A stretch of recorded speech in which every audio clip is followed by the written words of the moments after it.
বিজেপিতে জয়েন করলো মিঠুন চক্রবর্তীর হাত ধরে। সংসার করেছিল কদিন। এর ডাক নাম রোজি। এই রোজির হাতে আমি বিজেপির স্বস্তিকা ভুবনেশ্বরীকে ফ্ল্যাগ তুলে দিলাম। একটু আগে শুনেছেন আমাদের অপোজিশনের যে ক্যান্ডিডেট আছে তার এখনো পর্যন্ত লিগালি স্ত্রী, তিনি বিজেপি জয়েন করলেন।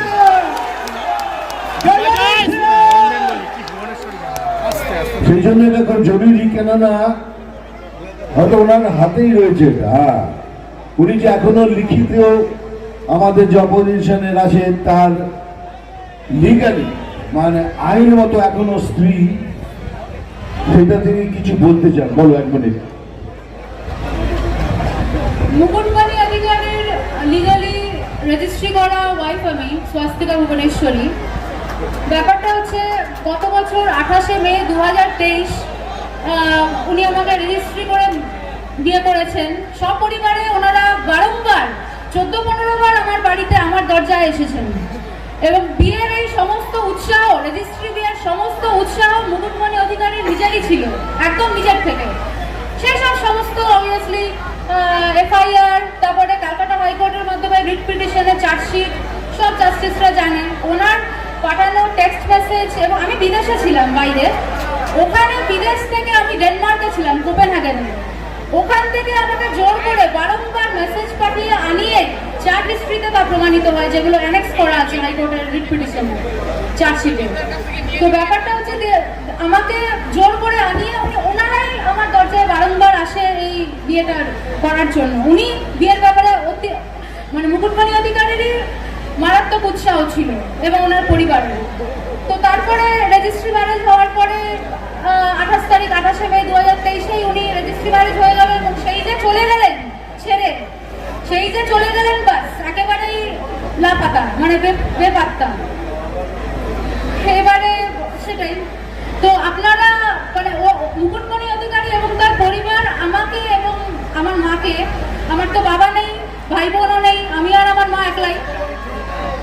হ্যাঁ, তো আমাদেরকে পুরোপুরি ঠকিয়েছে। আমার এই মানে খুবই বিনম্র অনুরোধ যে আপনারা কেউ মুকুটমণি অধিকারীকে দয়া করে কোনো ভোট দেবেন না, আমার এই একদমই ভোট দেবেন না। তাহলে আপনাদেরও কিন্তু ঠকতে হবে, আমারই মতন ঠকতে হবে, ঠিক এরকম ভাবেই ঠকতে হবে। আর আপনারা আমাদের এই জনদরদি, মানব দরদি আমার এই আঙ্কেল জগন্নাথ সরকার আঙ্কেল, এনাকে বিপুল ভোটে পদ্মফুল চিহ্নে ভোট দিয়ে আপনারা বিপুল ভোটে জয়যুক্ত করুন, বিপুল ব্যবধানে।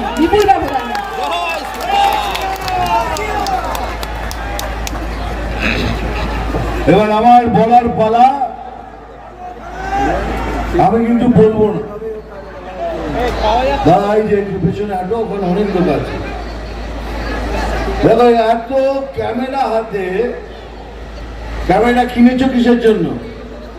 কাউকে তো দেখিনি কথা বলতে, এখন থেকে এলাম সবাই নিকে দৌড়ে আছে। তো সে কাজটা পুরো করো। চলো, আমি এদিকে আসছি, ছবি তুলে নাও। চলো,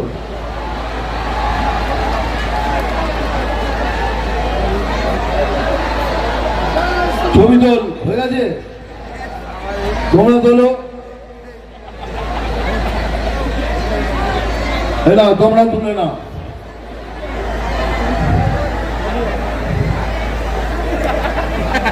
হয়ে গেছে তোমাদের।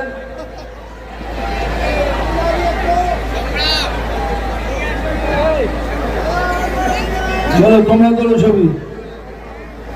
হয়ে গেছে, তোমরা চলো, ঠিক আছে, তোমরা তোলো, যা পানি পড়ে যাও। এই ঠিক যখনই আমি স্টেজে উঠবো, আমার কানের কাছে দিয়ে ফুসফুস করে বলবে, দাদা চশমাটা খোলো। কিন্তু আমি খুলব না, তার কারণ একটাই, এই যে দাঁড়িয়ে দেখেছো নিচে, এরম গোছা গোছা ফুল নিয়ে আমার চোখে মেরেছে। আমার চোখ খুলে গেছে, আর এই জন্য আমি চশমাটা পরি, চশমা খুলবো না। আমি জানি ভাই আমার চোখটা খুব সুন্দর, আমি জানি আমার চোখ দেখার জন্য তো। আচ্ছা আচ্ছা খুলে